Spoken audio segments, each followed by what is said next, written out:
मुंबई ठाण्यासह कोकणाला आज पावसाचा ऑरेंज अलर्ट। अकोला, अमरावती, बुलढाणा, चंद्रपूर आणि गडचिरोलीला देखील मुसळधार पावसाचा इशारा। कोल्हापूर, सातारा घाट परिसरात देखील ऑरेंज अलर्ट जारी। मुंबई उपनगरामध्ये मुसळधार पाऊस। कांदिवली, बोरिवली, दहिसर, मालाड, अंधेरी आणि वांद्रे या परिसरात मुसळधार असा पाऊस। काही ठिकाणी झाडं पडल्याच्याही घटना। मुसळधार पावसामुळे मुंबईतील बीकेसी परिसरात जलमय परिस्थिती। रस्त्याला तलावाचं स्वरूप। नागरिकांना सतर्क राहण्याचंही आवाहन।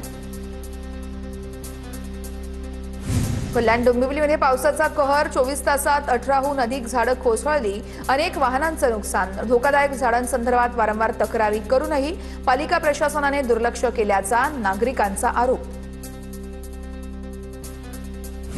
डोंबिवलीच्या काटई नाका परिसरामध्ये मुसळधार पावसामुळे पाणी साचलं। रस्त्यावरती पाणी साचल्यानं वाहतुकीचा वेग मंदावला। पाण्याचा निचरा करण्यासाठी यंत्रणा घटनास्थळी तैनात आहे। पावसाळ्यापूर्व नालेसफाईच्या दाव्यांची पोलखोल झाली आहे। मुसळधार पावसामुळे ईस्टर्न फ्रीवेवरती वाहतूक संथ गतीनं सुरू आहे। कमी दृश्यमानतेमुळे फ्रीवेवरती 2 किरकोळ वाहनांची धडक झाली आहे। मुंबई आणि उपनगरांसाठी हवामान खात्याचा पुढील काही तासांसाठी अतिवृष्टीचा इशारा आहे।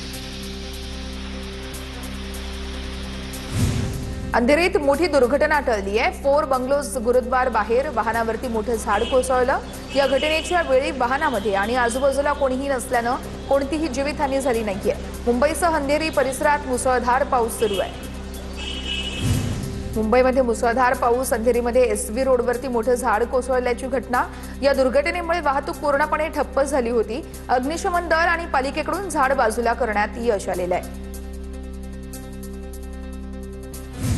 भाईंदर पूर्वेत मुसळधार पावसामुळे मोठं झाड कोसळलं। सुदैवानं कोणतीही जीवितहानी नाही, मात्र 4 चाकीचं मोठं नुकसान झालेलं आहे। दादर परिसरामध्ये मुसळधार पाऊस। पावसामुळे वातावरणामध्ये गारवा निर्माण। पुढील काही दिवस मुसळधार पावसाचा अंदाज वर्तवण्यात आलेला आहे। गोरेगावमध्ये मुसळधार पाऊस। गोरेगाव हायवे परिसरात जोरदार पावसाची हजेरी। मुंबईमध्ये काही ठिकाणी मध्यम ते मुसळधार पावसाची शक्यता आहे। ठाण्यामध्ये पावसाचा जोर वाढला। ठाण्यामध्ये अनेक सखल भागात पाणी साचायला सुरुवात। अनेक ठिकाणी झाडं उन्मळून पडल्याची घटना। कल्याणच्या आडिवली ढोकळी भागात नागरिकांच्या घरात पाणी शिरलं। नालेसफाई न झाल्याचा नगरसेवक कुणाल पाटील यांचा आरोप आहे। नागरिकांच्या घरात पाणी शिरलं तर अधिकाऱ्याला कार्यालयामध्ये बसू देणार नाही, कुणाल पाटील यांचा इशारा। रायगड जिल्ह्यामध्ये दमदार पावसानं हजेरी लावली। 3 दिवस रायगडला ऑरेंज अलर्ट आहे। खरीप हंगामासाठी पोषक पाऊस झाल्यानं शेतीच्या कामांना वेग। बळीराजा सुखावलेला आहे। रायगडमध्ये पोलादपूर महाबळेश्वर मार्गावरती आंबेनळी घाटात दरड कोसळली। दरडीमुळे दोन्ही बाजूची वाहतूक ठप्प। पायटा ते कुंभळवणे या फाट्याजवळ झाडासहित मातीचा ढिगारा रस्त्यावर आला। झाड आणि माती बाजूला करण्याचं काम सुरू आहे। जळगावच्या अमळनेर शहरामध्ये मुसळधार पावसामुळे बाजारपेठांसह रस्त्यांवर पाणी साचलं। पावसामुळे रस्त्यांना नदीचं स्वरूप। जोशीपुरा भागातही पाणी साचल्यानं काही घरांमध्ये पावसाचं पाणी शिरलं। हिंगोलीमध्ये अनेक भागात जोरदार पावसाची हजेरी। औंढा नागनाथमधील अनेक रस्त्यांना नदीचं स्वरूप। रस्त्याच्या पाण्यामध्ये दुचाकी पडल्या। जोरदार पावसामुळे शेतात बियाण्यांची पेरणी। अकोल्यामध्ये 2 दिवसांच्या विश्रांतीनंतर पुन्हा पावसाची हजेरी। वातावरणामध्ये गारवा निर्माण झाला। नागरिकांना उकाड्यापासून काहीसा दिलासा मिळाला।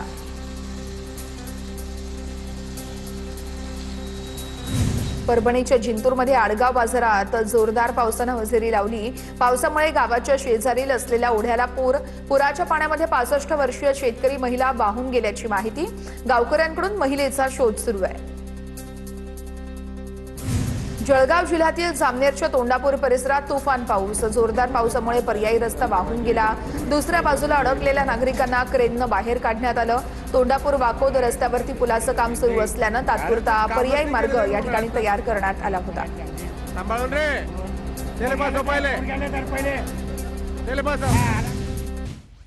परभणीमध्ये मान्सूनच्या पहिल्याच पावसामध्ये शहरातील नाले तुंबल्यानं रस्ते जलमय झालेत। नालीच्या पुरामध्ये वाहून जाणाऱ्या चिमुकलेल्या तरुणानं वाचवलं।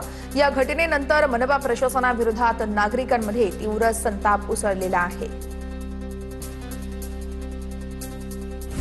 वाशिम जिल्ह्यामध्ये मुसळधार पाऊस. वाशिम, रिसोड, कारंजा, मंगरुळपीर, मालेगाव, मानोरा या तालुक्यांमध्ये पावसाचा जोर.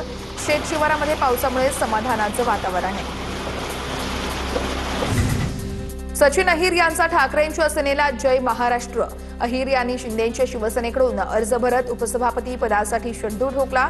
8 दिवसात शिंदेंचा ठाकरेंना दुसरा मोठा धक्का. शिंदेंनी माझ्यासारख्या तळागाळातील कार्यकर्त्यांना संधी दिली. आमदार सचिन अहिर यांच्याकडून शिंदेंचे आभार. तर राजकीय टीकेला योग्य वेळेस उत्तर देणार. पक्षप्रवेशानंतर अहिर यांचं वक्तव्य.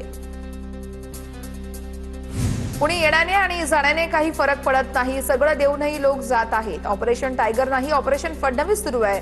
आदित्य ठाकरेंची प्रतिक्रिया.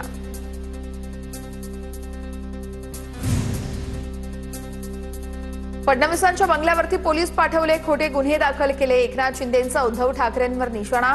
फडणवीसांवरचं प्रेम म्हणजे ठाकरेंचे मगरीचे अश्रू. शिंदेंचा टोला. खरं ऑपरेशन अजून बाकी आहे. आदित्य ठाकरे वगळून सर्व आमदार शिवसेनेत येणार. मंत्री संजय शिरसाट यांचा मोठा दावा.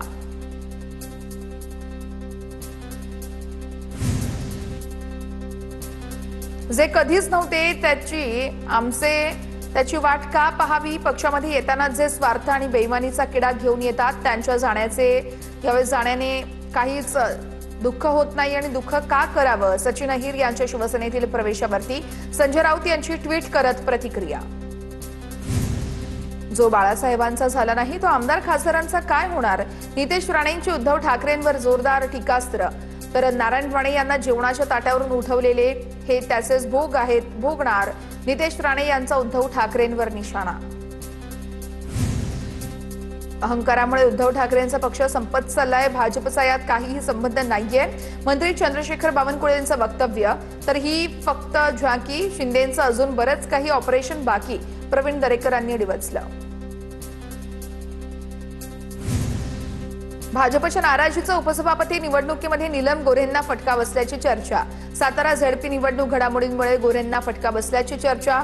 सातारा एसपींच्या निलंबन आदेशांमुळे गोऱ्हेंवर फडणवीसांची नाराजी असल्याची माहिती आहे. सचिन अहिर यांनी उपसभापती पदाचा अर्ज भरल्याबाबत मी नाराज नाहीये. शिंदेच्या शिवसेनेच्या नेत्या नीलम गोऱ्हे यांचं वक्तव्य. विधान परिषद उपसभापती पदासाठी ठाकरेंच्या सेनेकडून जगन्नाथ अभ्यंकर यांचा उमेदवारी अर्ज दाखल. तर आमची संख्या खूप कमी आहे याची आम्हाला जाणीव आहे. मात्र लोकशाहीमध्ये निवडणुका लढल्या पाहिजेत. अंबादास दानवे यांची प्रतिक्रिया. पवारांच्या राष्ट्रवादीतील आमदारांमध्ये मतप्रवाह आहे. काँग्रेस आणि भाजपात विलीन होण्यासंदर्भात मतमतांतर. सूत्रांची माहिती. पक्षाकडून अद्याप कोणतीही अधिकृत भूमिका नाही. तुतारी बारीक असते. तुतारीचं ऑपरेशन होऊ शकत नाही. शिवाय मला कोणतीही ऑफर नाहीये. या फक्त चर्चा आहेत. आम्ही एकसंध आहोत. जयंत पाटील यांचं वक्तव्य. तर कुणासोबत जायचं अशी पक्षामध्ये कोणतीही चर्चा नाही. कितीही प्रयत्न केला तरी आमचे खासदार फुटणार नाहीत. रोहित पवार यांची प्रतिक्रिया. अनेक जण काँग्रेसमध्ये येण्यास इच्छुक आहेत. हायकमांड सोबत चर्चा सुरू आहे. पवारांच्या राष्ट्रवादीच्या विलिनीकरणाच्या चर्चांवरती विजय वडेट्टीवारांचा दावा. तर पवारांचं नेतृत्व मोठं, ते विलिनीकरण करणार नाहीत. अंबादास दानवे यांचं विधान. शिवसेनेने मुंबई लुटल्याचा प्रसाद लाड यांचा आरोप आहे. सत्तेत कुणीही असो, कंत्राटदार नीट काम करत नाहीत. युतीमध्ये असताना तुम्ही देखील लुटीमध्ये भागीदार होतात का. अनिल परब यांचा प्रसाद लाड यांना सवाल. रोहित पवार आज मुख्यमंत्री फडणवीसांची भेट घेणार. शेतकरी कर्जमाफी संदर्भात आणि एमपीएससी विद्यार्थ्यांसंदर्भात फडणवीसांची भेट. शेतकऱ्यांची विना अट सरसकट कर्जमाफी करावी. रोहित पवारांची मागणी. पाऊस नसल्यानं यंदाचं वर्ष शेतकऱ्यांसाठी कठीण असल्याचीही रोहित पवार यांची प्रतिक्रिया. गंभीर गुन्हे दाखल असूनही काँग्रेसचे माजी आमदार राहुल बोंद्रे यांचा विधान भवनातील व्हिडिओ व्हायरल. शिक्षण संस्थेसाठी बनावट कागदपत्र सादर करून परवाना आणि अनुदान लाटल्याचा बोंद्रेंवर आरोप आहे. राहुल बोंद्रेंना तात्काळ अटक करण्याची मागणी केली जाते. भाजप आमदार राजेश बकाने यांचा सभागृहातील एक व्हिडिओ व्हायरल झालाय. उपजिल्हा रुग्णालयाच्या प्रश्नावरती केवळ 1 मिनिटाची वेळ मिळाल्यानं राजेश बकाने आक्रमक झाले. आम्ही इथे रील बनवण्यासाठी येत नाही. जुन्यांना 40 मिनिटं देता आणि नवीन आमदारांवरती अन्याय करता. राजेश बकाने यांच्याकडून तीव्र नाराजी व्यक्त. गोकुळच्या माजी संचालकांकडून सतेज पाटील यांची शिवरायांसोबत तुलना. रणजित पाटील यांनी सतेज पाटलांची तुलना शिवरायांसोबत केली। रणजित पाटील यांच्या वक्तव्यानंतर सतेज पाटील यांच्याकडून तात्काळ सुधारणा, आम्ही देखील मावळेच असं म्हणत सतेज पाटील यांनी सावरलं।